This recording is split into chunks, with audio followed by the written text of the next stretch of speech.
Mari kita bersatu dalam doa.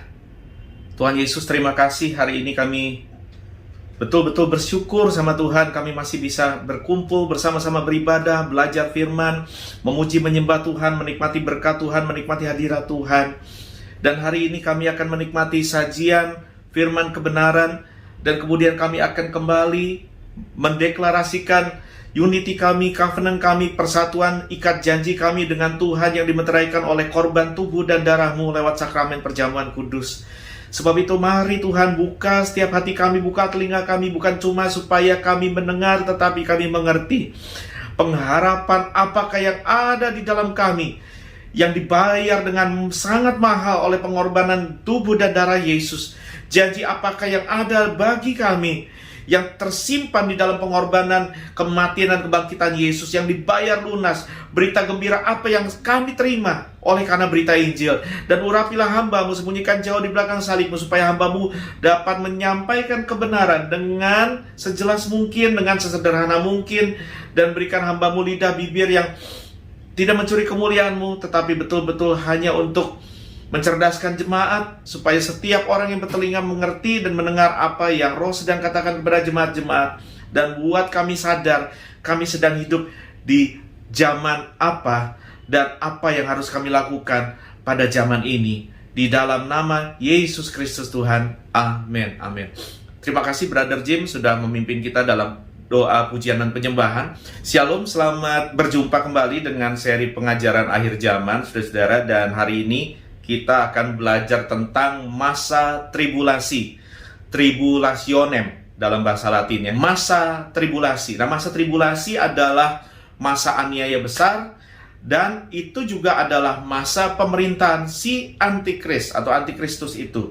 Masa tribulasi dari bahasa Latin tribulationem, yang artinya kesengsaraan atau duka cita atau goncangan atau aniaya yang besar. Nah, kita sudah belajar bahwa orang-orang yang ditebus oleh darah Yesus, orang-orang yang diselamatkan oleh berita Injil, tidak ditetapkan untuk berada pada masa ini. Tetapi sebagai gambaran, saya kepengen saudara perhatikan peta berikut. Ini adalah peta zaman, saudara-saudara ya. Nah, peta zaman, perhatikan. Dimulai dari sini, dari kekekalan, itu sebelum ada time and space, sebelum ada ciptaan, sebelum Allah menciptakan ruang, sebelum Allah menciptakan waktu, ada dalam kekekalan. Allah menciptakan ruang dan waktu, lalu terjadilah Kejadian pasal 1, segala ciptaan terjadi, planet-planet, benda-benda penerang, lantas bumi dan segala isinya diciptakan. Lalu dimulailah zaman manusia, dimulai dari zaman ini, mulai dari Adam, kemudian kita sebut terus sampai semua nabi-nabi diutus. Ini adalah zaman perjanjian lama. Lantas kemudian Tuhan Yesus datang, Al-Masih atau El-Mesiah atau Mesias itu, Kristus itu dalam bahasa Yunani, yang dijanjikan selama berabad-abad, sebuah misteri yang ditunggu-tunggu oleh para nabi dan semua umat di perjanjian lama, akhirnya berinkarnasi, manifest, Allah bermanifestasi, berinkarnasi menjadi manusia, lalu turun, Injil dimulai, Yesus mulai pelayanannya, berita Injil disebarkan, Yesus mati, disalib, dikuburkan, dibangkitkan. Dan ketika Roh Kudus dicurahkan, setelah Yesus naik ke surga, Roh Kudus dicurahkan, dimulailah apa yang kita sebut sebagai zaman gereja, masa gereja atau masa anugerah atau masa Injil, saudara-saudara. Dan kita ada di sini, sudah berlangsung lebih dari 2 milenium, 2000-an tahun, saudara-saudara, dan akan berakhir ketika sebelum masuk masa tribulasi, gereja akan mengalami pengangkatan. Gereja akan diangkat bertemu dengan Yesus di awan-awan, bukan di bumi. Yesus belum datang. Yesus bukan datang kembali kedua kali ke bumi. Yesus hanya menjemput kita di awan-awan, tapi tidak menjejakkan kaki di bumi. Gereja rapture, harpazo, rapere, harpazo, diangkat bersama-sama dengan Yesus. Kita reuni lagi dengan Yesus dan tidak akan terpisah lagi. Lantas dimulailah apa yang kita akan pelajari sebagai masa tribulasi atau masa pemerintahan antikris. Ini dia yang bagian kecil ini. Nanti kita akan zoom ya saudara ya. Ini yang akan menjadi bahasan kita. Nah, ada beberapa pertanyaan. Ada beberapa pertanyaan yang akan kita belajar hari ini dan kita jawab satu persatu. Pertanyaan pertama adalah, apakah itu? Apa yang dimaksud dengan masa tribulasi? Kemudian pertanyaan berikutnya, berapa lama How long is it? Berapa lama sih masa tribulasi ini? Kemudian pertanyaan ketiga, untuk apa masa tribulasi ini ada? Untuk apa? What for? Kemudian yang berikutnya, apa saja yang terjadi di masa tribulasi? Apa saja yang akan orang-orang yang tertinggal dari rapture itu, orang-orang yang masuk dalam masa tribulasi akan lihat dan alami? Apa yang terjadi di bumi selama masa tribulasi itu? Nah, yang terakhir, kita akan mencoba tidak menebak-nebak, karena Alkitab tidak menyarankan kita untuk menebak tanggal, bulan, hari, tahun, karena Yesus sudah berkata tidak ada seorang pun yang tahu, hanya Bapa di surga. Tetapi Tuhan Yesus juga sudah memperingatkan kita untuk kita berjaga-jaga, karena hari itu akan datang seperti pencuri, untuk bersiap-siap, karena kita adalah anak-anak terang, anak-anak siang, bukan anak-anak gelap, anak-anak malam. Tuhan Yesus memerintahkan kita supaya kita, walaupun kita tidak mengerti tanggal, waktu, hari, dan jamnya, tetapi kita harus mengerti masanya. Maka kita akan menjawab pertanyaan yang terakhir, kapan itu akan terjadi? Kira-kira kita ada di mana di peta zaman ini, teman-teman? Nah, mari kita jawab pertanyaan yang pertama. Apa itu masa tribulasi?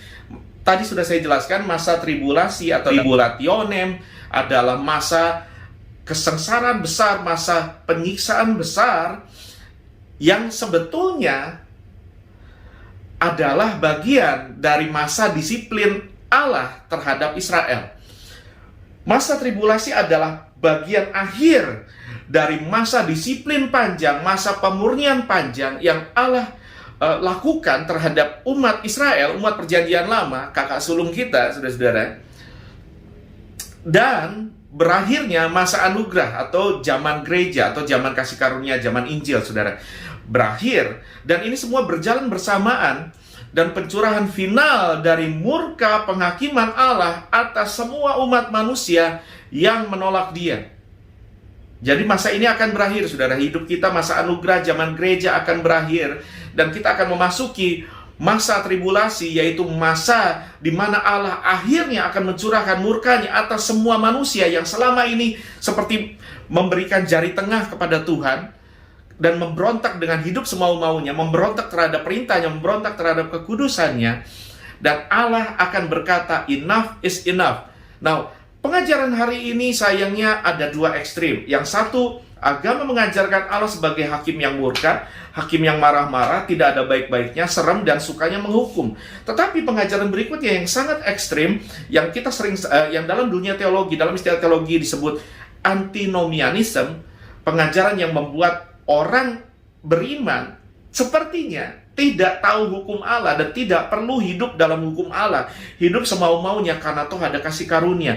Allah digambarkan sebagai Bapa yang baik, Bapa yang selalu tersenyum, Bapa yang nggak pernah mendisiplin, Bapa yang nggak pernah marah, Bapa yang nggak pernah negor, dan Bapa yang tidak punya perasaan. Karena apapun yang kita buat, apapun yang kita lakukan, seberapapun jahatnya kita, seberapapun najisnya kita, seberapapun memberontaknya kita, Allah nggak marah. Ini ngaco. Tetapi kita sadar, oleh karena berita Injil, oleh karena kasih karunia, oleh karena pengorbanan Yesus, murka Allah itu terhadap seluruh umat manusia ditunda.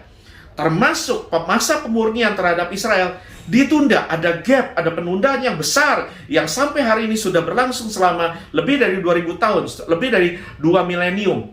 Ini yang kita sebut sebagai zaman gereja, atau zaman anugerah, zaman grace, zaman kasih karunia, atau zaman Injil. Kita ada di sini. Masa tribulasi adalah akhir dari itu semua.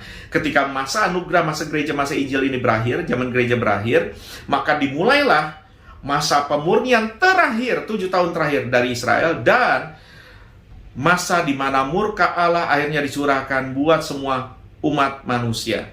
Apapun bangsa dan bahasanya, agamanya, tidak beragama atau beragama. Nah, dengar baik.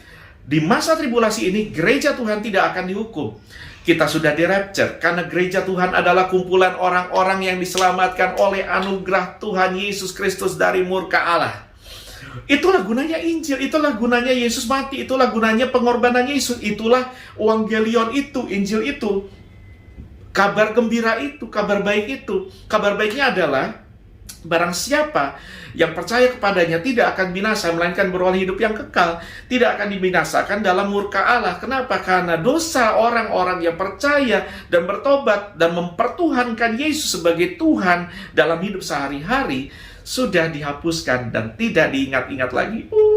That is God's grace. Kita bisa lihat ini dalam 1 Korintus 15, 51 ayat 53. Kita sudah bahas di pertemuan lalu. 1 Tesalonika 4, 14, 18. Kita tidak ditetapkan untuk ditimpa murka pada saat sangkakala dibunyikan.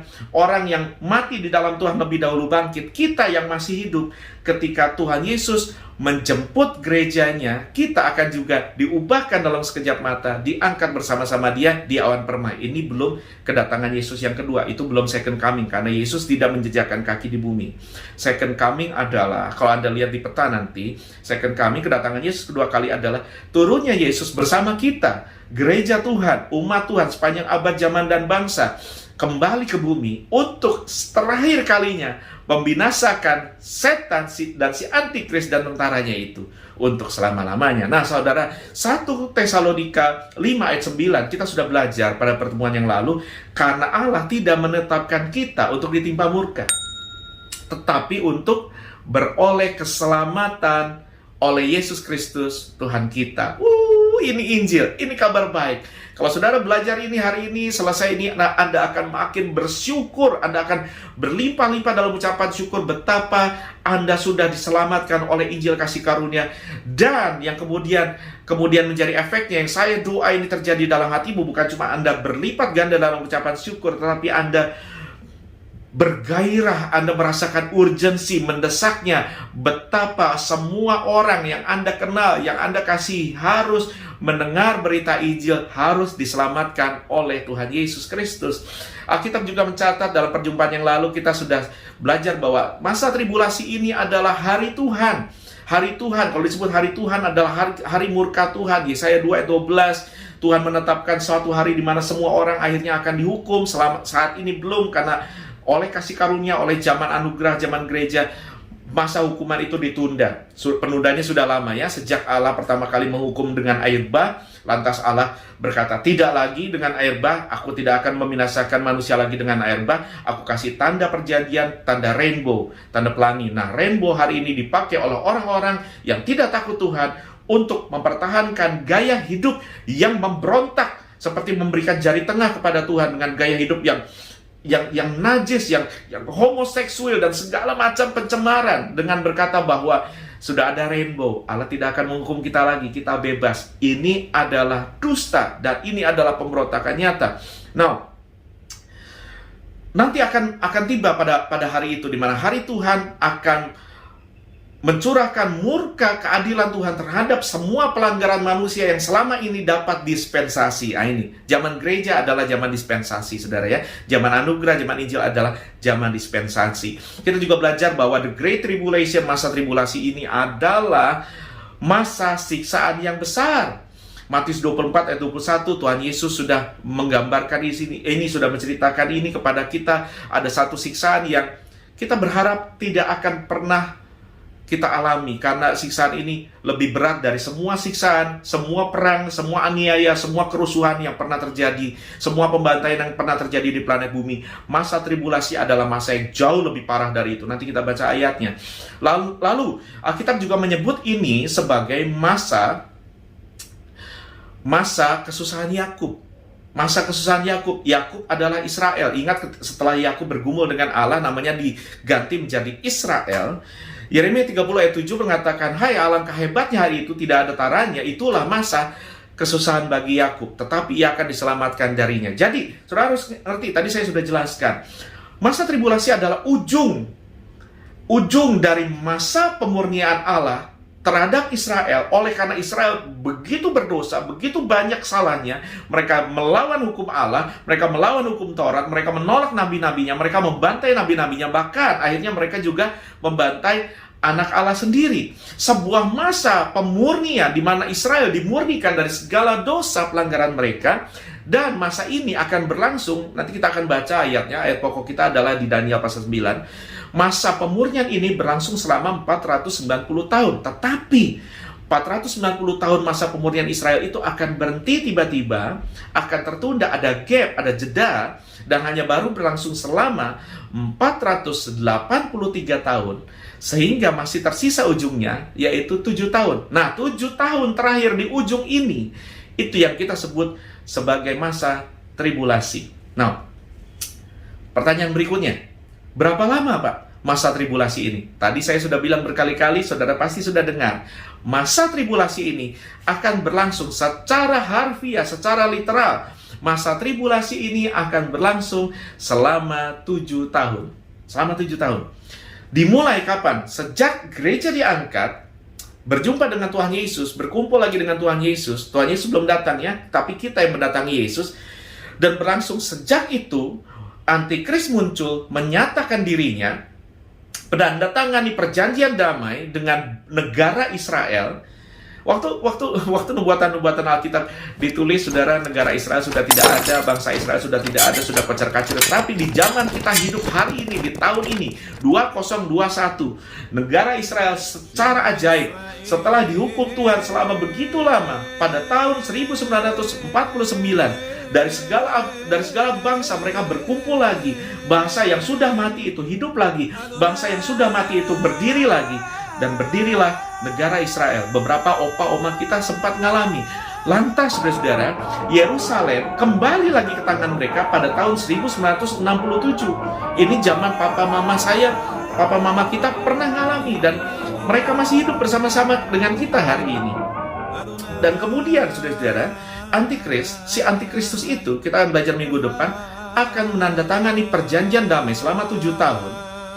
Dan 7 tahun pemerintahan Antikris ini, itulah the Great Tribulation, Tribulationem. Itulah masa kesesakan, masa sengsara, masa aniaya yang besar.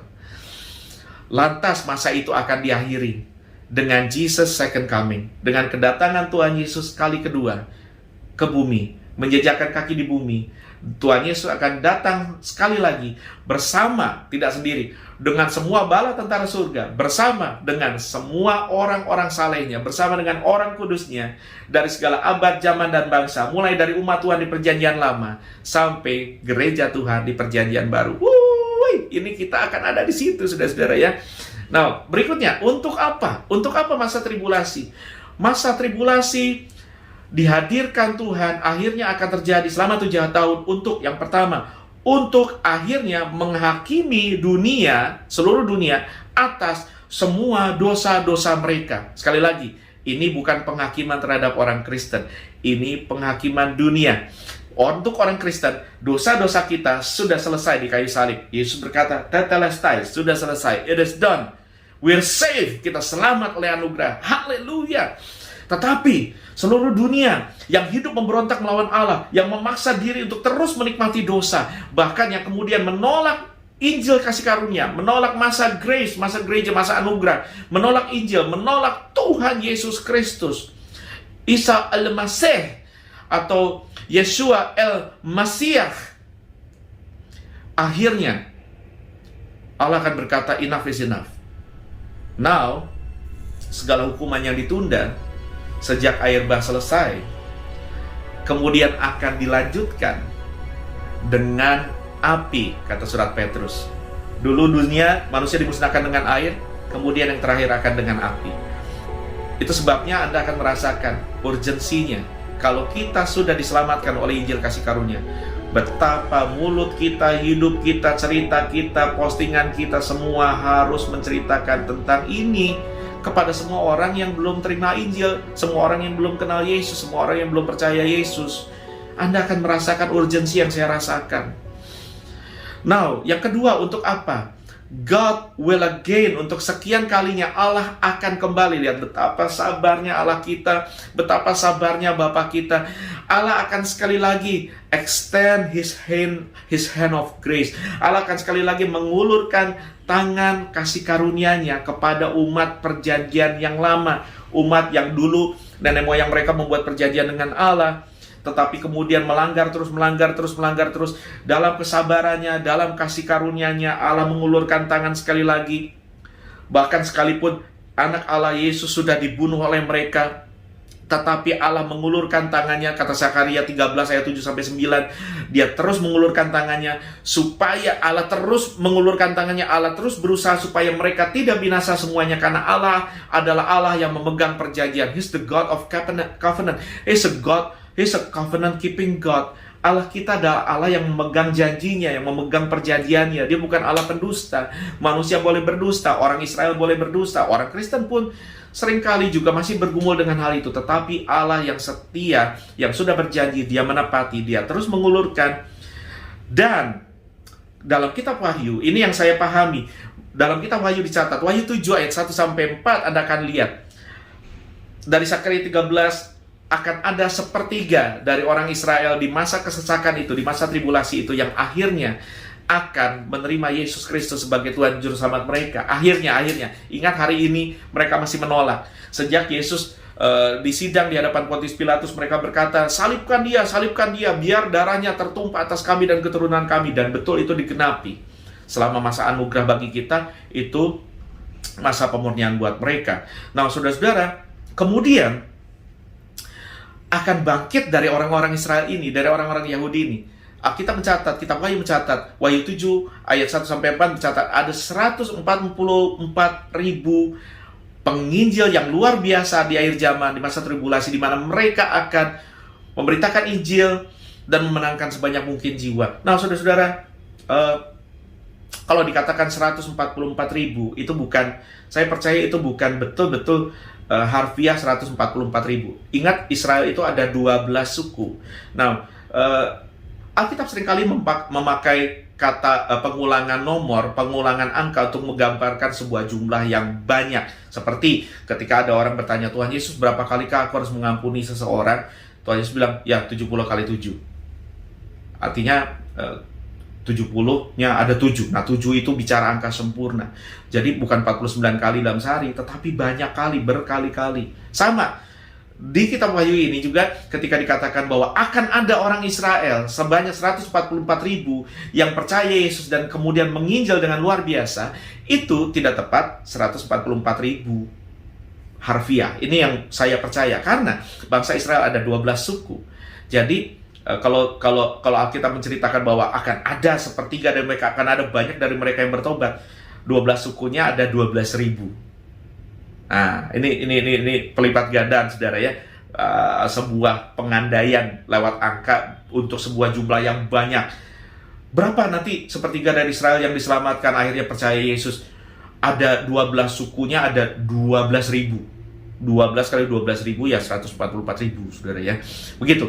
Nah, apa saja yang terjadi ketika masa tribulasi ini? Saya berdoa kita tidak ada yang perlu mengalami ini. Ini kita belajar hari ini sebagai motivasi untuk jika ada di antara kita yang belum betul-betul di dalam Yesus, sekalipun KTP-nya Kristen, sekalipun sudah punya akta baptis, tetapi belum betul-betul dalam Yesus. Kekristenan baru sekedar jadi agama, bukan jadi gaya hidup. Pengikutan kepada Yesus bukan jadi hubungan tuan dan hamba, bukan jadi hubungan guru dan murid, tetapi baru hanya sebatas religion, bukan relationship. Nah, ketika Anda belajar ini, Anda akan termotivasi untuk betul-betul bertobat. Yang kedua, jika Anda sudah diselamatkan oleh kasih karunia, Anda akan makin termotivasi untuk memberitakan Injil kepada keluargamu, kepada orang-orang yang kau kasih, kepada semua orang yang tiap hari mantengin medsosmu. Anda tidak akan punya hati tega untuk membiarkan mereka binasa tanpa mendengar Injil. Nah, ini yang akan terjadi pada masa tribulasi ini. Nubuatan Yesus, perhatikan baik. Matius 24 ayat 21, ketika Yesus memulai dalam Matius pasal 24 khotbah tentang akhir zaman, Tuhan Yesus menceritakan ada beberapa peristiwa yang general, yang umum, yang terjadi sepanjang setiap abad. Peperangan, kelaparan, itu selalu terjadi, saudara ya. Nah, kemudian ada beberapa hal yang spesifik Tuhan ceritakan di situ, Tuhan nubuatkan di situ. Tetapi tentang masa tribulasi itu, tentang masa aniaya besar itu, masa 7 tahun itu, Tuhan Yesus berkata gini, sebab pada masa itu, kata Tuhan Yesus, akan terjadi, ini nubuatan Yesus, akan terjadi siksaan yang dahsyat. Dalam teks Inggris dikatakan Great Tribulation. Jadi bukan sekedar tribulation, bukan sekedar tribulasi, bukan sekedar aniaya. Kalau mengikut Yesus, Kita dijanjikan Tuhan, barang siapa mau mengikut aku, dia akan menderita aniaya. Dan aniaya ini sudah berlangsung sejak Yesus menginjil, sejak Yesus disalib, sejak murid-murid disiksa, sejak jemaat mula-mula disiksa. Dan sepanjang 2 milenium ini, 2000-an tahun gereja berdiri, orang Kristen mengalami aniaya besar dan kecil, mental dan fisik maupun verbal. Kita mengalami aniaya. Orang yang mau hidup kudus pasti mengalami tribulasi, tetapi ini bukan masa itu. Yang dimaksud Yesus di sini adalah Great Tribulation, masa siksaan yang dahsyat, bukan bagian kita. Perhatikan, masa siksaan yang dahsyat seperti yang belum pernah terjadi sejak awal dunia. Bayangkan, sejak pertama kali Kejadian pasal 1, time and space, ruang dan waktu, segala ciptaan diciptakan, bumi serta segala isinya diciptakan, sampai sekarang tidak akan terjadi lagi. Anda bayangkan ya, ini siksaan, betapa ngerinya. Sampai Yesus berkata gini, dari semua siksaan yang Anda tahu, yang dialami oleh orang Kristen, ya, atau semua siksaan dan penderitaan yang terjadi akibat bencana alam, akibat perang, akibat kerusuhan, akibat pencurian, akibat pembunuhan, akibat pemerkosaan. Anda kalau yang suka nonton film kolosal, setiap kali kerajaan satu menaklukkan kerajaan lain, betapa ngeri. Anda baca sejarah betapa ngerinya orang Yahudi, orang Israel ketika ditaklukkan oleh Babel, oleh Media Persia, oleh Yunani, oleh Romawi. Ngeri, darah di mana-mana. Anda baca sejarah ketika gereja dibantai pada abad ke-6 oleh sekelompok orang. Gereja dibantai, semua orang, pejabat tua, besar dan kecil, gereja-gereja diubah menjadi bangunan ibadah lain. Dan ini memakan korban jutaan orang dan darah tertumpah di mana-mana. Bahkan perang dunia 1, perang dunia 2, apa yang dilakukan Jepang terhadap orang-orang Tionghoa di China, terhadap orang-orang Tionghoa di Singapura, terhadap orang-orang di Indonesia, begitu mengerikan. Kerusuhan Mei, begitu mengerikan. Anda bayangkan apa yang Yesus katakan tentang masa tribulasi ini, masa Great Tribulation ini adalah siksaan yang jauh lebih besar dari semua itu, seperti yang belum pernah terjadi dan tidak akan terjadi lagi, kata Tuhan Yesus. Betapa kita tidak mau ada di masa ini. Betapa saya berdoa sebagai hamba Tuhan, saya berdoa tidak ada satupun saudara yang masuk di masa ini. Tidak ada. Doa saya betul-betul tidak ada satupun dari Anda dan saya yang tertinggal rapture, yang tertinggal pengangkatan gereja. Now, masa itu seperti apa? Apa saja yang terjadi? Nubuat Rasul Yohanes, perhatikan. Dalam penglihatan Rasul Yohanes di Pulau Patmos, lantas Rasul Yohanes mencatat kitab yang kita pegang sekarang di tangan kita, namanya kitab Wahyu. Wahyu pasal 5, ada gulungan kitab bermeterai 7. Mulai dari pasal 5 ya. Ini terjadi pada masa tribulasi. Ada gulungan kitab yang kemudian dibuka oleh Tuhan Yesus Kristus, Sang Anak Domba itu. Ada 7 meterai di situ, di gulungan kitab itu. Setiap kali meterai dibuka, bencana muncul. Satu persatu meterai dibuka, bencana muncul di bumi, kepada orang-orang yang tertinggal. Now, but that's not the end. Ada 7 meterai dibuka beserta 7 malapetaka. Anda bisa baca ini di Wahyu pasal 5 sampai pasal 8. Kemudian lanjut lagi. Ada 7 sangkakala ditiup bergantian. 7 meterai. Meterai 1 dibuka, bencana. Meterai 2 dibuka, bencana. Terus sampai 7 meterai. Kemudian dilanjutkan dengan 7 sangkakala ditiup bergantian, dan 7 malapetaka yang jauh lebih parah dari zaman 7 meterai turun bergantian. Anda bisa baca ini di Wahyu pasal 8 sampai 11. Setiap kali sangkakala ditiup oleh seorang malaikat, sangkakala pertama ditiup, ada satu hukuman yang jatuh dari surga. Ada suatu bencana yang jatuh, mengerikan. Saya kasih contoh. Salah satu sangkakala ditiup, sangkakala yang kelima, Wahyu 9 ayat 1 sampai 6. Perhatikan baik. Wahyu 9 ayat 1 sampai 6. Lalu malaikat yang kelima meniup sangkakala, dan aku melihat, kata Rasul Yohanes, sebuah bintang yang jatuh dari langit ke atas bumi, dan kepadanya diberikan anak kunci lubang jurang maut. Maka dibukanyalah pintu lubang jurang maut itu. Lalu naiklah asap dari lubang itu bagaikan asap tanur besar, dan matahari dan angkasa menjadi gelap oleh asap lubang itu. Dan dari asap itu berkeluaranlah belalang-belalang ke atas bumi, dan kepada mereka diberikan kuasa sama seperti kuasa kalajengking di bumi. Dan kepada mereka dipesankan supaya mereka jangan merusakkan rumput-rumput di bumi, tumbuh-tumbuhan atau pohon-pohon, melainkan hanya manusia yang tidak memakai meterai Allah di dahinya. Dan mereka diperkenankan bukan untuk membunuh manusia, melainkan hanya untuk menyiksa mereka 5 bulan lamanya. Dan siksaan itu seperti siksaan kalajengking apabila ia menyengat manusia. Sakit sekali, saudara ya. Perhatikan ayat 6. Ini ngeri sekali. Saking menderitanya orang yang tertinggal dan mengalami masa aniaya itu, masa tribulasi itu. Perhatikan baik, ayat 6 catat begini. Dan pada masa itu, orang-orang akan mencari maut, tetapi mereka tidak akan menemukannya. Dan mereka akan ingin mati, tetapi maut lari dari mereka. Saking menderitanya, saking sengsaranya masa Great Tribulation itu, orang-orang yang tertinggal, orang-orang yang menerima hukuman Allah, kepengen mati, tetapi tidak bisa.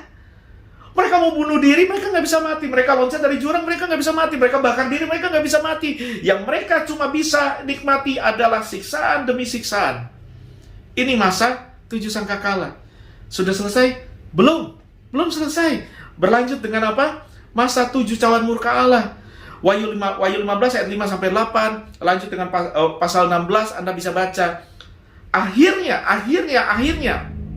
cawan, the cup of wrath itu, cawan atau gelas yang berisi murka Allah. Mungkin Anda berkata gini, kok Allah murka ya? Jika Allah adalah Allah yang baik, maka Allah harus murka terhadap kejahatan. Jika saya adalah Bapa yang baik, maka saya harus marah terhadap setiap kejahatan yang dilakukan oleh anak saya atau dilakukan terhadap anak saya, karena saya Bapa yang baik. Dan jika saya Bapa yang adil, maka pelanggaran terhadap setiap perintah saya, kejahatan yang dilakukan oleh orang terhadap anak saya atau oleh anak saya harus hukum, saya harus disiplin. Nah, Allah adalah Bapa yang baik, dan Allah adalah Hakim yang adil. Keadilan harus ditegakkan. Tetapi because of grace, oleh karena kasih karunia, oleh karena Injil, oleh karena masa gereja, oleh karena masa Injil, murka Allah itu ditunda. Nanti Anda akan terheran-heran, terkagum-kagum kenapa ada penundaan. Bahkan pemurnian terhadap Israel yang baru berlangsung selama, yang harusnya 490 tahun, tetapi baru berlangsung selama 483 tahun, harus ditunda. Kenapa? Anda akan pelajari nanti. Dahsyat. Harus ditunda. Supaya apa? Supaya Anda dan saya tidak masuk dan mengalami ini. Nanti kita akan belajar lanjut. Now, perhatikan petajaman. Pertanyaan terakhir, kapan itu akan terjadi? Nah, ini adalah gambar petajaman ya. Mulai tadi kita sudah lihat dari sejak sebelum dunia diciptakan. Itu masa di mana Allah bersemayam dari sejak kekekalan sampai kekekalan. Di tengah masa kekekalan itu, in between, ada masa tidak kekal atau masa fana. Ada masa yang infinite, ada masa yang finite. Masa fana, inilah zaman atau masa di mana ciptaan ada, alam semesta ada, time and space, ruang dan waktu ada, dan manusia ada. Nah, perhatikan ini. Kemudian, sejak Adam, lantas keturunannya, Allah membinasakan semua manusia karena manusia berdosa dan menyiksakan keluarga Nuh. Tetapi Allah sudah pernah membuat perjanjian kepada Adam dan Hawa di Taman Eden bahwa tidak akan musnah semua manusia. Allah tidak delete umat manusia ciptaannya. Allah tetap bikin janji dia akan selamatkan keturunan Adam dan Hawa. Dan kemudian kepada Nuh janji itu diulangi. Dan kemudian kepada keturunan Nuh secara spesifik kepada Abraham, kepada Yitzhak, kepada Yakub, Ishak dan Yakub. Janji itu dibuat, lantas ditegaskan lagi dalam covenant lewat Musa, saudara-saudara ya. Inilah masa perjanjian lama. Allah membangkitkan nabi-nabi. Ini masa perjanjian lama. Nah, masa perjanjian lama berakhir ketika Yesus turun menginjil, dan dimulailah zaman anugerah. Ini zaman kita. Ini zaman anugerah. Ini zaman anugerah. Dan zaman anugerah akan berakhir ketika gereja diangkat ke surga. Kita rapture, saudara-saudara.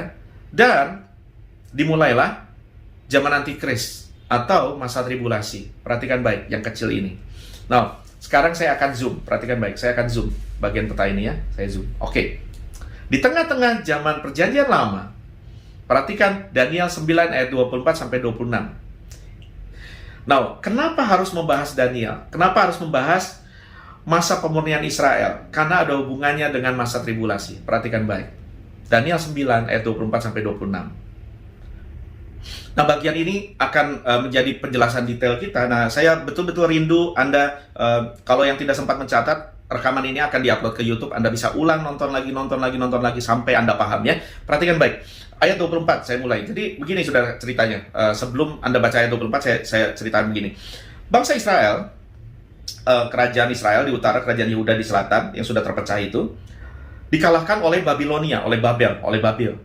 Lantas, Yerusalem diratakan dengan tanah, termasuk bukan cuma ibu kota Yerusalem, tetapi bait suci diratakan dengan tanah. Orang-orang Israel, orang-orang Yehuda dibawa ke pembuangan, dibuang ke Babel sebagai tawanan. Termasuk di dalamnya adalah Daniel, Hanania, Misael, dan Azaria, 4 sekawan orang Ibrani ini. Yang kemudian nambahnya diubah jadi Belsasar, Sadrak, Mesak, dan Abednego. Nah, tetapi Daniel adalah, kalau Anda baca di Daniel pasal 9 ayat-ayat awal, kita ngerti bahwa Daniel adalah orang yang cinta Alkitab. Tentu Alkitab yang dimiliki Daniel tidak sekomplit kita. Paling tidak, Daniel hanya bisa membaca sampai kitab Yeremia. Sebelum pembuangan, Yeremia bernubuat bahwa bangsa Israel, bangsa Yehuda akan dikalahkan oleh Babel dan akan dibuang tertawan ke Babel selama 70 tahun. Kemudian Daniel sebagai orang yang cinta Alkitab, Daniel pelajari Alkitab, sementara dia harus bekerja di sana sebagai pejabat tinggi. Daniel ini kalau bahasa sekarang kasim, saudara ya. Jadi keempat sekawan ini kasim, orang yang tidak bisa punya keturunan. Kenapa? Karena mereka dikebiri, saudara ya. Now, Daniel cinta Tuhan, Daniel cinta Alkitab, Daniel pelajari Alkitab, pelajari nubuatan Yeremia. Daniel ingat, ternyata masa pembuangan mereka ke Babel hanya 70 tahun. Dan sekarang sudah mau kelar. Daniel excited. Lalu dia berdoa kepada Tuhan, Tuhan, ini kan janjimu, kami dihukum cuma sampai 70 tahun. Ampuni kami, ampuni bangsa kami, ampuni bangsaku. Daniel menangisi bangsa Israel, Daniel menangisi umat Tuhan. Daniel menangisi dan minta ampun, dan minta supaya Tuhan memulihkan kembali bangsa mereka, umat perjanjian lama itu, dan kemudian ibu kota dan negara mereka, dan bait suci Allah di ibu kota Yerusalem. Dan Allah mendengar. Lalu Allah mengirimkan jawaban doa daripada Daniel melalui seorang malaikat yang bernama Jibril dalam bahasa Arab. Ini adalah malaikat yang sama yang kemudian 5 abad kemudian nanti kita sudah tahu cerita ini. 5 abad kemudian Gabriel dikirim Allah untuk menjumpai seorang anak darah, seorang perawan di kota Nazaret, dan menubuatkan bahwa dia akan melahirkan seorang anak yang akan disebut sebagai Immanuel, anak Allah, yaitu Yesus Kristus. Nah, Anda harus ngerti gini, Daniel ini hidup 5 abad sebelum Yesus datang. Perhatikan baik, ayat 24. Gabriel memberikan jawaban doa Daniel kepada Daniel begini, 70 kali 7 masa. Ini ada kata kunci di sini, 7 masa. 7 masa, pegang ya, 7 masa. Nah, 7 masa. 7 masa ini 7 tahun. 7 ini angka Tuhan, selalu bicara angka perfect, angka sempurna, 7, selalu 7. Nah, 7 masa. Nah, perhatikan baik, 7 masanya ada berapa? Kata Gabriel, ada 70 kali. 7 masanya ada 70 kali. 70 kali 7 masa, berapa? 490 tahun. Ada 490 tahun telah ditetapkan atas bangsamu dan atas kotamu yang kudus. Ingat, Gabriel sedang bicara kepada Daniel, bukan tentang kita orang Kristen, bukan tentang orang-orang non-Israel, tentang bangsa-bangsa lain, tetapi sedang bicara tentang bangsanya Daniel, kotanya dan kota kudusnya Daniel, yaitu apa? Bangsa Israel dan kota Yerusalem. Ya, perhatikan baik. Untuk apa? Tuhan akan memberikan 490 tahun untuk melenyapkan kefasikan, untuk mengakhiri dosa mereka, untuk menghapuskan kesalahan mereka, untuk mendatangkan keadilan yang kekal, dan untuk menggenapkan penglihatan dan nabi, dan untuk mengurapi yang maha kudus. Nah, kata mengurapi yang maha kudus, mengurapi, Anda kira-kira mulai nangkep nggak? Siapa yang dimaksud yang maha kudus yang diurapi ini? Nanti kalau Anda baca ayat selanjutnya akan makin clear ya. Maka ketahuilah dan pahamilah, dari saat firman itu keluar, Firman apa tuh? Yaitu bahwa Yerusalem akan dipulihkan dan dibangun kembali. Jadi akan ada firman, akan ada titah, akan ada dekret bahwa Yerusalem akan dipulihkan, akan dibangun kembali. Sampai pada kedatangan seorang yang diurapi, perhatikan baik, seorang yang diurapi, bahasa Ibrani adalah Mesias. Atau kita suka baca sebagai Mesias. Bahasa Arabnya adalah Mesih. Masih. Tapi bahasa Arab suka memberikan imbuhan al untuk sesuatu yang ilahi yang besar ya. Jadi Masih atau Masiha, Masehi dalam bahasa Arab dikasih depan al-Masehi. Nah, al-Masih. Dalam bahasa Ibrani El Mesiah, orang yang diurapi. Bahasa Yunani, kata yang diurapi ini diterjemahkan dengan kata Kristus ya. Jadi sejak ada titah, ada perintah Yerusalem dibangun kembali, dipulihkan kembali, sampai kedatangan Yesus, jelas ya, Yesus seorang raja, ada 7 kali 7 masa. Ini kata kuncinya 7 masa ya. 7 masa yang pertama ada 7 kali, dan kemudian ada 62 kali 7 masa. Ulang ya. Sejak Yerusalem diperintahkan untuk dibangun kembali, sampai kedatangan Yesus, ada berapa 7 masa? Ada 7 kali 7 masa, dan ada 62 kali 7 masa. 7 masanya ada berapa? Ada 7 kali, dan ada 62 kali. 7 kali, dan 62 kali. 7 kali 7 berapa? 49 tahun. 62 kali 7 berapa? 434 tahun. Ya, di total 49 tahun, tambah 434 tahun, hanya baru berjumlah 483. Loh, ini gimana sih Tuhan? Kok nggak nyambung ya? Tadi Tuhan bilang Israel akan dimurnikan oleh karena pelanggaran mereka, dosa-dosa mereka. Israel akan dimurnikan, dijewer Tuhan, dididik Tuhan selama 490 tahun. Ingat ya tadi ayat sebelumnya ya, 70 kali 7 masa. 7 masanya ada 70, 490. Tetapi kok sejak Yerusalem dibangun sampai Yesus datang hanya ada 483 tahun. Dibagi dari 49 tahun, 49 tahun dan plus 434 tahun. Pertanyaan berikutnya, kenapa juga mesti dipisah-pisah begitu? Ada apa ini? Nanti Anda akan makin kagum, makin terheran-heran sama Alkitab, makin tidak mau menantarkan Alkitab, dan makin tidak menginjil. Ya, perhatikan baik. Ayat 25, saya lanjut ya. Sampai kedatangan seorang yang diurapi, seorang raja, ada 7 kali 7 masa dan 62 kali 7 masa, 483 tahun total. Kota itu, Yerusalem itu akan dibangun kembali dengan tanah lapang. Ini bicara tanahnya, bicara kotanya. Tetapi di tengah-tengah kesulitan. Anda yang baca Alkitab biasa pasti tahu ketika di bawah pimpinan Nehemia, mereka mencoba bangun lagi. Sulit sekali, karena ada Sanbalat, ada Tobia, ada orang-orang yang gangguin bangsa Israel ya. Masa kesulitan. Ayat 28. Sesudah ke-62 kali 7 masa itu, sesudah 483 tahun itu berakhir, dan akan disingkirkan seseorang yang telah diurapi. Kata disingkirkan ini dalam bahasa Inggris dipakai kata cut off, dari bahasa karath. Disingkirkan, dipotong. Anda ngerti ya? Seorang yang diurapi itu, Kristos itu bahasa Yunaninya. El Mesiah itu dalam bahasa Ibrani, Al-Masih, Al-Masehi, Al-Masiha, itu seorang yang diurapi, dipotong, disingkirkan, dibunuh. Ini Anda akan terkagum-kagum. Padahal tidak ada salahnya apa-apa. Anda akan makin mengerti bahwa Yesus itu dibunuh bukan karena salahnya dia, tetapi salahnya kita. Maka datanglah seorang raja, rakyat seorang raja, memusnahkan kota itu dan tempat kudus itu. Yerusalem dimusnahkan setelah Yesus disingkirkan, setelah Yesus dibunuh. Ada rakyat seorang raja, ada seorang raja mengutus seorang pimpinan membawa pasukan memusnahkan kembali kota Yerusalem dan bait suci itu, tempat kudus itu.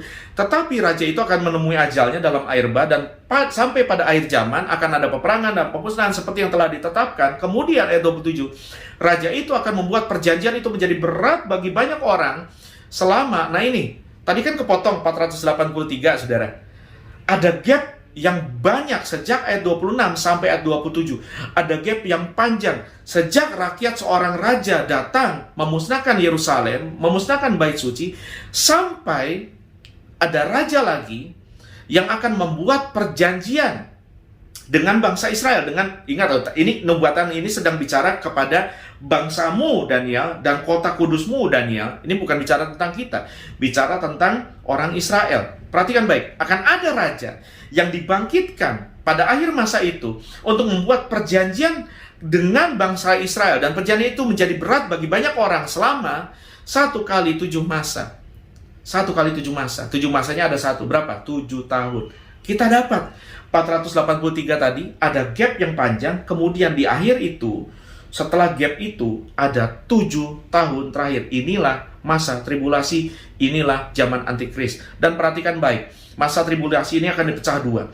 Pada pertengahan 7 masa itu, artinya 3,5 tahun pertama. Ingat, 1 kali 7 masa artinya 7 tahun ya. Pada pertengahan 7 masa itu, 3,5 tahun pertama, si antikris ini akan muncul, si raja pembinasa ini akan muncul sebagai seorang superstar, seorang penyelamat umat manusia, penyelamat umat Israel. Bahkan dia akan bikin Israel damai dengan bangsa-bangsa sekitarnya, ya. Dan dia akan masuk ke bait suci dan akan, apa kata ayat ini, menghentikan korban sembelihan. Artinya bait suci akan berdiri kembali, orang Yahudi akan kembali mengadakan upacara-upacara korban di situ. Tetapi korban sembelihan dan korban santapan akan dihentikan, dan di atas sayap kekejian akan datang yang membinasakan. Muncul sifat aslinya. Ternyata raja ini adalah si antikristus yang sebetulnya adalah raja pembinasa yang keji. 3,5 tahun kelihatannya baik. Setelah 3,5 tahun lewat, dimulai 3,5 tahun kedua, paruh kedua dari masa tribulasi, masa antikristus itu, dia akan muncul aslinya, akan mulai muncul aslinya. Ternyata dia adalah sang pembinasa keji, sampai pemusnahan yang telah ditetapkan menimpa yang membinasakan itu, menimpa si antikristus itu. Ingat, antikristus boleh berkuasa di masa tribulasi, boleh membinasakan dengan keji semua orang. Tetapi ingat baik, janji Tuhan ayat 27, dia akan dibinasakan. Oleh siapa? Oleh Tuhan Yesus Kristus bersama kita, gerejanya, yang akan turun kembali bersama orang percaya dari perjanjian lama, perjanjian baru, akan membinasakan antikristus dan seluruh pengikutnya. Perhatikan peta ini, Anda akan sangat-sangat kagum sama Tuhan. Anda akan makin kagum. Perhatikan baik. Israel berdosa, lantas dihukum Tuhan selama 70 tahun, dibuang ke Babel.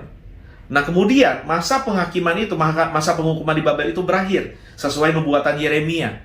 Jadi Daniel belajar Alkitab, Daniel ngerti Nabi Yeremia sudah pernah bernubuat bahwa hukuman hanya berlangsung selama 70 tahun. Tetapi kemudian ketika itu berakhir, Allah berjanji mereka akan dipulihkan dengan catatan ada masa penjeweran, masa pemurnian dari segala dosa kesalahan mereka di masa lalu, dari dosa kesalahan bangsa ini.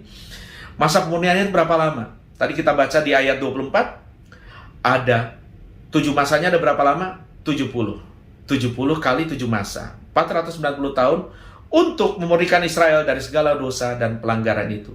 Nih, 490 tahun. Ini pembagiannya. Perhatikan baik. Tetapi masa pemurnian itu sampai Tuhan Yesus datang tadi di ayat 25, sampai kedatangan seorang yang diurapi, seorang raja, sampai kedatangan Yesus Kristus, masa pemurnian itu baru berjalan 483 tahun. Dibagi, pembagian 483 itu yang pertama adalah 7 masa yang pertama adalah ada 7 kali 7 masa, 49 tahun. Ini pasti Anda mulai bingung kan, kenapa dibagi begini? Anda akan makin kagum sama Tuhan, Anda akan makin kagum sama ketepatan Alkitab. Gila, maaf saya pakai kata ini gila, membuat saya makin cinta sama Alkitab. Nah, 49 tahun, 7 kali 7 masa. Ya, stop di sini, something happen. Ada apa? Menarik. Nah, 62 kali 7 masa, masa pemurnian Israel itu berlanjut, 434 tahun. Sampai total 483 tahun, Yesus datang. Raja yang diurapi itu datang. Oke. Nah, ini catatan sejarah ya, catatan sejarah. Raja Koreshi atau King Cyrus dalam bahasa Inggris, Raja Kores di Alkitab kita, mengeluarkan dekret, mengizinkan semua orang Yahudi ketika masa hukuman 70 tahun itu berakhir, mengizinkan semua orang Yahudi pulang kembali ke Yehuda dan membangun kembali Yerusalem. Pulang kembali ke negerimu, bangun kembali kota Yerusalemmu, bangun kembali bait sucimu. Ada keluar dekret dari Raja Kores. Dan ini di sini keluar dekret. Oke. Tetapi pertanyaannya, kapan ini? Nah, kalau Anda buka, perhatikan baik. Saya akan tampilkan Google Search. Muncul ya, sudah ya? Oke. Now, Raja Kores atau King Cyrus mengeluarkan dekret kepada Zerubabel untuk mengizinkan semua orang Yahudi pulang kembali ke negeri asalnya untuk membangun bait suci, bangun Yerusalem dan bait suci, berdasarkan catatan Esra, Imam Esra 1 ayat 1 sampai 3. Keluar dekret itu, keluar ketetapan itu. Ingat tadi jauh sebelumnya, sebelum kejadian ini, sebelum dekret ini, Allah sudah sampaikan lewat malaikat Gabriel kepada Daniel. Dan ini terjadi pada, menurut Mbah Google, 538 sebelum Masehi. Menarik ya, sebelum Al-Masehi. Sebelum Al-Masih, sebelum Kristus ya. Jadi kalau Anda menghitung waktu, menghitung tahun itu, di tengah-tengah kalender kita pakai kalender Masehi ini ya, kalender gereja, kalender Gregorian, walaupun agak meleset 3 tahunnya, tidak tepat betul dari sejak kelahiran Yesus, tetapi sejak gereja hadir, dibagi dalam kalender ini, dibagi antara sebelum Yesus datang dan sesudah Yesus datang, sebelum Yesus lahir dan sudah Yesus lahir. Nah, Raja Kores mengeluarkan dekret ini pada tahun 538 sebelum Yesus lahir, sebelum Al-Masehi, sebelum Al-Masih. Oke, paham ya? Ini 538. Ini kemungkinan pertama dimulainya pembagian masa pemurnian Israel ini. Kita sebut ini masa pemurnian Israel, 490 tahun. Kapan dimulainya? Ada 3 kemungkinan. Ini kemungkinan pertama. Kemungkinan kedua, perhatikan baik. Ini hasil pencarian saya di kronologi sejarah berdasarkan biblehub.com. Nah, Raja Artasasta, atau dalam bahasa Inggris Artaxerxes, susah bacanya ya.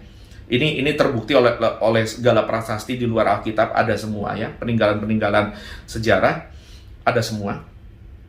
Mengeluarkan dekret pada tahun 457. Ya, saya percaya ini yang ditampilkan oleh Bible Hub.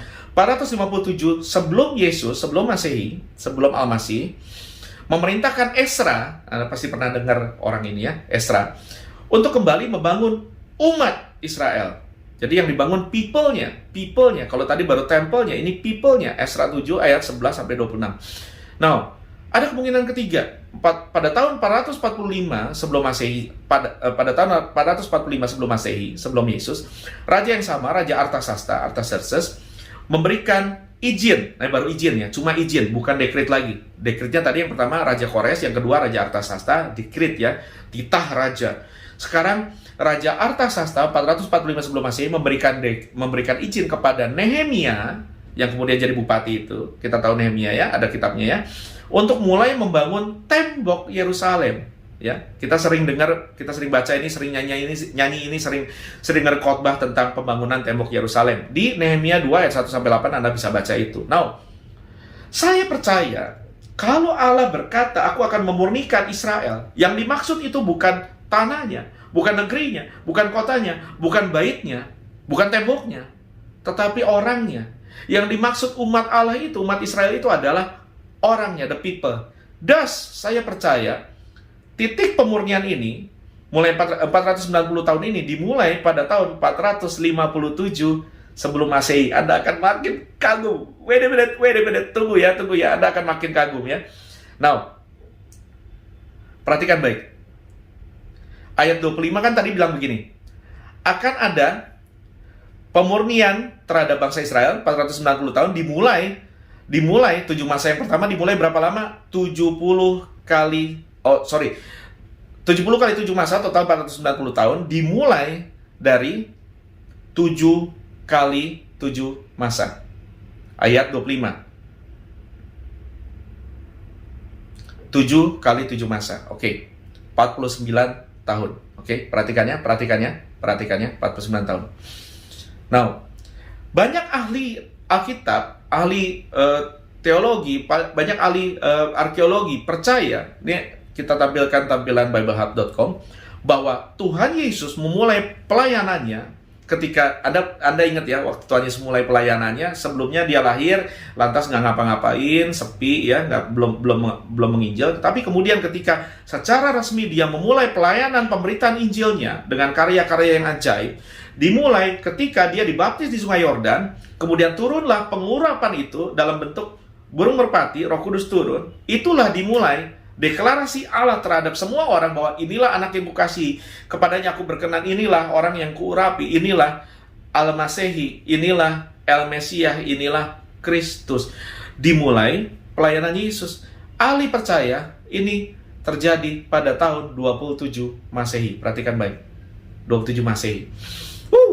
Keren. Anda akan kagum. Ingat ya tadi 490 tahun masa pemurnian Israel dimulai dari pertama, part 1, 49 tahun, ya, 7 kali 7 masa. 7 masanya ada 7. 49 tahun. Kalau tadi Nabi Malaikat Gabriel sudah bilang, sejak keluarnya firman itu, sejak keluarnya titah itu pada ayat 25, bahwa Yerusalem akan dipulihkan dan dibangun kembali sampai kedatangan Mesias, sampai kedatangan orang yang diurapi, sampai kedatangan Yesus. Ya. Ada 7 kali 7 masa. Oke. Kita mulai titah itu keluar, dekret itu keluar, saya percaya bukan cuma yang dari Raja Kores, tetapi dari Raja Artasasta, 457 sebelum Masehi. Oke. Nah, ingat, part 1 dari masa pemurnian Israel adalah 49 tahun. Oke, perhatikan baik. 49 tahun. 457 sebelum Masehi dikurangi 49 tahun. Kemudian belum sampai di situ. Tadi sesudah yang diurapi itu muncul, lalu dia kemudian setelah dia melakukan pelayanan, setelah Yesus melakukan penginjilan, disingkirkan, dibunuh, padahal tidak ada salahnya apa-apa. Ada 62 kali 7 masa. 7 masanya ada 62. Berapa? 434. 457 sebelum Masehi dikurangi 49 tahun, dikurangi 434 tahun. Oke. Saya tambah lagi, satu lagi. Dikurangi 1. Mungkin Anda bertanya, Pak, kenapa mesti ada kurangi 1? Perhatikan baik, kalender kita, kalender Masehi, kalender Gregorian ini, tidak ada tahun 0.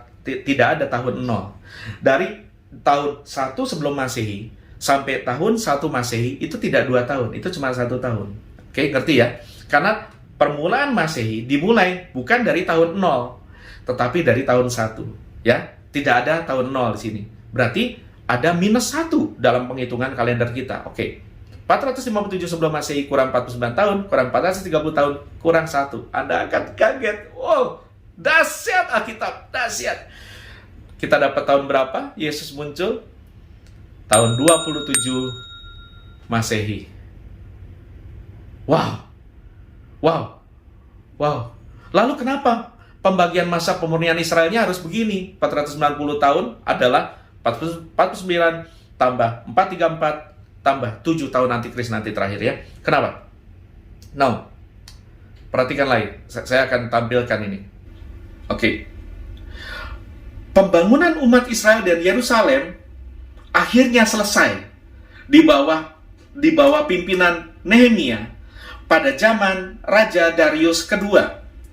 Perhatikan ya, Raja Darius kedua. Dia memerintah tahun 423 sampai 404 sebelum Masehi. Nah, Nehemia selesai membangun kota Yerusalem, bait suci, membangun tembok Yerusalem selesai pada tahun ke-15 dari pemerintahan Raja Darius yang kedua. Ini Raja Darius kedua ya. Oke. Perhatikan baik, tahun ke-15 pemerintahan Raja Darius kedua. Tahun ke-15 pemerintahan Raja Darius kedua adalah, kalau dihitung sejak Artasasta mengeluarkan dekret untuk membangun umat Israel kembali di tanah mereka tahun 457 sebelum Masehi, sampai ke tahun ke-15 pemerintahan Raja Darius II, ini raja yang berbeda ya. Jadi itu dari sejak opanya sampai ke cucunya ada 40 tahun. Anda kagum nggak sama Alkitab? Daniel ini mencatat ini dari apa yang difirmankan Allah lewat lewat malaikat Gabriel. Ini belum terjadi semua. Jadi apa yang Daniel catat, Daniel tuh nggak ngalami masa gereja, dia nggak tahu akan ada seorang perawan melahirkan seorang bayi yang diberi nama Immanuel, diberi nama Yesus. Dia nggak ngerti hari Natal, dia nggak ngerti. Dia nggak ngerti bahwa Yerusalem, dia nggak akan lihat Yerusalem dipulihkan segala macam. Tetapi perhatikan baik, Yerusalem selesai dibangun di bawah pimpinan Nehemia 49 tahun setelah dekret Artasasta keluar. Yang berarti adalah 7 kali 7 masa pertama dari masa pemurnian Israel. Tahun berapa? Kita tulis ini, kita dapat tahunnya. Tahun 408 sebelum Masehi. Wow! This is awesome. This is biblically accurate. Anda makin kagum loh. Perhatikan ayat 26. Ayat 26. Lalu datanglah rakyat seorang raja memusnahkan kota serta tempat kudus itu. Yerusalem kembali dibangun. Bait suci kembali dibangun. Dan kita baca setelah Yesus muncul tahun 27 Masehi, Bait Allah masih ada, bahkan sudah sangat megah, dipugar oleh Herodes Agung, saudara-saudara. Nah, kemudian ada seorang raja mengirimkan utusan, membawa pasukan untuk menghancurkan kembali Bait Suci dan kota itu. Nah, pertanyaannya, siapakah ini? Mari kita tanya Mbah Google sekali lagi. Siapakah yang kemudian menghancurkan Yerusalem dan Bait Allah? Perhatikan baik. Kita dapat jawabannya. Kerajaan Roma. Kerajaan Romawi, Kekaisaran Romawi, ya, Kerajaan Roma. Lihat. Nah, ini terjadi kapan? Tahun 70 Masehi. Kaisar Vespasianus, ini kaisar penerus Nero, mengirimkan anaknya, Jenderal Titus Flavius Vespasianus, untuk menghancurkan Yerusalem rata dengan tanah. Jenderal Titus ini kemudian akan menjadi kaisar pengganti yang bergelar Kaisar Titus Vespasianus Augustus. Oke? Tergenapi. Waktu Daniel nulis ayat 26 ini, waktu dia catat nubuatan dari malaikat Gabriel ini, ketika rakyat seorang raja memusnahkan kembali kota dan tempat kudus itu, ya, Daniel belum lihat ini terjadi. Tetapi dia sudah diberitahu dan sudah mencatat. Tetapi kita yang hidup di tahun 2021 Masehi ini, itu sudah terjadi pada tahun 70 Masehi, tahun 70 Masehi.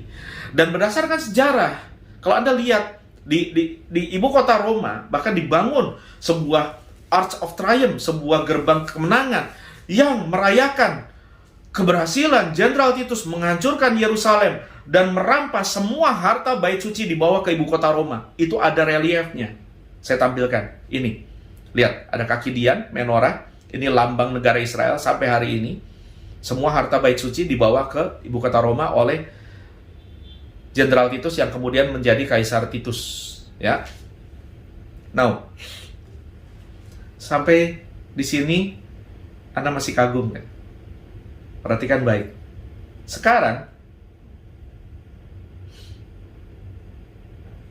kalau Anda lihat ayat 27, soal Raja Pemusnah ini masih nyambung dari 26 ke 27. Kok bisa kan Kaisar Vespasianus dan Kaisar Titus hari ini sudah nggak ada, Pak? Mungkin ada bertanya gitu.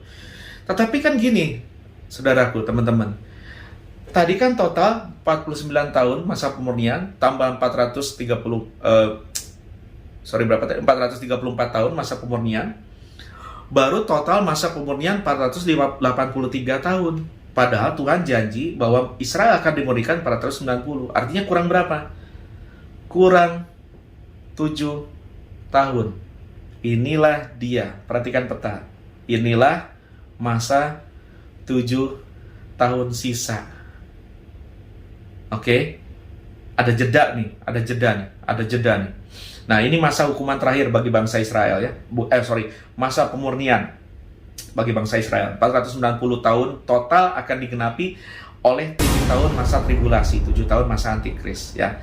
Nah, perhatikan baik, ayat 27 memberitakan kepada kita bahwa masa tribulasi ini akan dibagi menjadi 2. 30,5 tahun pertama kelihatannya aman damai, si raja peminasa itu, si antikristus itu akan kelihatannya baik, populer, disukai banyak orang. Kemudian akan dimulai aniaya besar Anda bisa perhatikan Wahyu 11 ayat 2-3, Wahyu 12 ayat 6, 14 menuliskan tentang dalam catatan Rasul Yohanes di kitab Wahyu, masa 30,5 tahun ini ditulis sebagai 42 bulan atau 1620 hari. Ya sama dengan 3,5 tahun ya. Di teksnya begitu, saudara ya. Tetapi pertanyaannya, sebelum masa tribulasi ini, dari sejak Yesus, Raja yang diurapi itu datang dan disingkirkan, nubuatan tidak mencatat kapan dia disingkirkan, tapi yang dicatat tahun kapan dia muncul, Raja yang diurapi. Kita sudah sepakati tadi 27 tahun 27 Masehi. Oke? Dari tahun 27 Masehi sampai hari ini, sejak Yesus disalibkan, bangkit, gereja lahir sampai hari ini, kenapa ada jeda? Kenapa ada jeda? Kenapa ada jeda? Ada masa jeda. Ini misteri. Perhatikan baik. Ini misteri. Oh Tuhan Yesus, terima kasih. Ini misteri yang besar. Ini rahasia yang besar yang Allah sembunyikan dari Daniel dan para nabi perjanjian lama. Ingat loh, tadi Allah berkata-kata kepada Daniel lewat malaikat Gabriel hanya tentang bangsanya dan kotanya Daniel, tentang Yerusalem, tentang umat Israel, bukan tentang bangsa-bangsa lain termasuk kita, ya. Jadi apa yang terjadi dengan bangsa-bangsa lain di luar Israel, ini rahasia buat Daniel. Ini misteri buat nabi-nabi perjanjian lama. Semua nabi tidak tahu ini. Ini misteri ilahi. Apa itu rahasianya? Nah, ada seorang Yahudi yang dahsyat yang kemudian dipakai Tuhan, yang oleh karenanya kita juga bisa terima Injil sampai hari ini, yang bernama Saul dari Tarsus, yang kemudian diganti nama oleh Tuhan Yesus menjadi Paulus, ya. Dan perhatikan baik apa yang Paulus tulis tentang masa jeda yang besar ini, tentang misteri ini, tentang rahasia besar ini, ya. Efesus 3 ayat 4. Terima kasih Tuhan Yesus. Perhatikan, apabila kamu membacanya, kata Paulus, kamu dapat mengetahui daripadanya pengertianku akan rahasia Kristus, the mystery of Christ. Saya suka sekali ya Alkitab bahasa Inggris NIV, saya pakai NIV ini, pakai istilah misteri. Dalam Alkitab kita dipakai istilah rahasia. Ini misteri, ini rahasia. Apa ya? Apa rahasianya? Apa misterinya? Yang pada zaman angkatan-angkatan dahulu tidak diberitakan kepada anak-anak manusia, maksudnya kepada umat perjanjian lama, tetapi yang sekarang dinyatakan di dalam Roh. Terima kasih Roh Kudus. Kepada rasul-rasul dan nabi-nabinya yang kudus. Ayat 6. Yaitu bahwa orang-orang bukan Yahudi, orang-orang bukan bangsanya Daniel, orang-orang bukan bangsa perjanjian lama, orang-orang bukan Yahudi. Siapa itu orang-orang? Saudara dan saya dari segala kaum, bangsa dan bahasa yang tidak diikat oleh perjanjian itu. Tetapi sekarang nasib kita diberitakan di sini, yaitu bahwa orang-orang bukan Yahudi karena berita Injil, karena zaman Injil ini, karena zaman gereja ini, karena zaman anugerah ini, turut menjadi ahli-ahli waris dan anggota-anggota tubuh dan peserta dalam janji, dalam promises yang diberikan dalam atau lewat Kristus Yesus. Ayat ini dalam bahasa Inggris versi NIV berkata gini, this mystery is that through the gospel the Gentiles, orang-orang goyim dalam bahasa Ibraninya, kafar dalam bahasa Arabnya, orang-orang non-Yahudi itu yang tadinya tidak termasuk umat Allah, sekarang menjadi heirs together, menjadi co-heirs, menjadi pewaris bersama-sama dari perjanjian Allah dengan Israel. Kita menjadi anggota satu tubuh, member together of one body and sharers together in the promise in Christ Jesus. Allah oleh kasih karunia-Nya, orang Israel tidak ngerti ini misteri. Daniel tidak tahu, nabi-nabi perjanjian lama tidak tahu bahwa hati Allah sejak semula rindu menyelamatkan bukan cuma satu bangsa yang namanya Israel, bangsa yang keras kepala tegar tengkuk itu, tetapi sesuai janjinya kepada Adam dan Hawa, sesuai janjinya kepada Nuh, kepada semua nenek moyang manusia. Allah rindu menyelamatkan seluruh umat manusia. Dari sejarah Daniel pun sebetulnya kita bisa belajar betapa kerajaan demi kerajaan silih berganti. Daniel tetap jadi petinggi, tetapi kerajaannya, bangsanya berganti, dan rajanya berganti. Tetapi Allah juga bicara kepada raja-raja kafir itu. Dan Allah meninggikan dirinya lewat mereka. Artinya apa? Hati Allah itu selalu, aku adalah Allah segala bangsa, bukan cuma Allah Israel. Karena Injil, saudara dan saya beroleh janji untuk kita selama-lamanya akan hidup kekal dan tidak binasa. Oleh karena pengorbanan Raja yang diurapi itu, yang disingkirkan itu, yang namanya Kristus Yesus, Yeshua el Masiyah, atau Yeshua, atau Isya al-Masehi, al-Masih. Dan Injil ini, lihat betapa Paulus mendeklarasikan tugas pelayanannya. Tidak sama seperti tugas pelayanan Daniel, seperti nabi-nabi lain. Paulus bilang ini, ayat 7. Dari Injil ini, aku telah menjadi pelayannya, menurut pemberian grace of God, kasih karunia Allah, yang dianugerahkan kepadaku sesuai dengan pengerjaan kuasanya.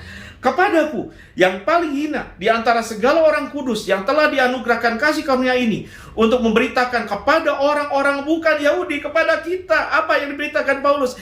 Kekayaan Kristus yang tidak terduga itu. Dan untuk menyatakan apa isinya, tugas penyelenggaraan rahasia, misteri, yang telah berabad-abad tersembunyi dalam Allah, yang menciptakan segala sesuatu. And to make plain to everyone the administration of this mystery, which for ages past was kept hidden, in God who created all things. Kolose 1 ayat 26 sampai 25. Kita pasti sudah pernah dengar ayat ini. Ketika Paulus berkata, rahasia, yaitu rahasia yang tersembunyi berabad-abad, dari turunan ke turunan, the mystery that has been kept hidden for ages and generation, tetapi sekarang dinyatakan kepada orang-orang kudusnya, kepada saudara dan saya. Injil ini loh, ayat 27. Kolose 1. Kepada mereka Allah mau memberitahukan betapa kaya dan mulianya rahasia itu di antara bangsa-bangsa lain, yaitu, ini rahasianya, ini misterinya. This is the mystery, kata NIV. Kristus ada di tengah-tengah kamu. Christ in you.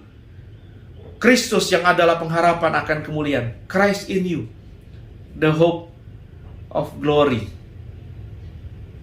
Kita berharap akan kedatangan Kristus, bukan kedatangan antikristus. Kita berharap akan glory, kemuliaan, di mana kita dimuliakan bersama Kristus selama-lamanya. Bukan tribulasi, bukan masa antikris, bukan masa aniaya. Ini pengharapan kita, bahwa kita tidak akan diminasakan oleh karena dosa-dosa kita dan dosa-dosa umat manusia, bersama dengan semua orang yang menolak Allah, yang menolak Yesus. Betapa kita ngerti, sekarang ada orang-orang yang rela dipenjara karena berita Injil, entah lewat YouTube atau lewat manapun, tanpa takut mati. Kenapa? Karena ini misteri besar, ini rahasia besar yang Daniel gak paham, yang nabi-nabi PL, perjanjian lama gak paham. Nah, kita akan masuk perjamuan kudus. Saya kepengen Anda merenungkan ini. Amos 8 ayat 11-12 berkata gini, sesungguhnya akan datang waktunya, waktu akan datang, demikian firman Tuhan, aku akan mengirimkan kelaparan ke negeri ini. Bukan kelaparan akan makanan dan bukan kehausan akan air, melainkan akan mendengarkan firman Tuhan. Mereka akan mengembara dari laut ke laut, menjelajah utara ke timur untuk mencari firman Tuhan, tetapi tidak mendapatkannya. Saudara, hari ini kita bisa mendengar pengajaran firman Tuhan seperti ini lewat ibadah online begini, atau Anda bisa akses lewat Alkitab kertas yang ada di tanganmu, Alkitab online di tanganmu, Alkitab digital, lewat YouTube, lewat podcast, lewat Spotify, apapun, berlimpah-limpah pengajaran firman dan lagu-lagu rohani, khotbah-khotbah.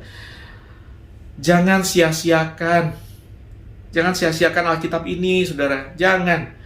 Dan jangan sia-siakan pemberitaan firman Tuhan, khotbah-khotbah yang kau dengar hari ini yang masih bisa kau akses.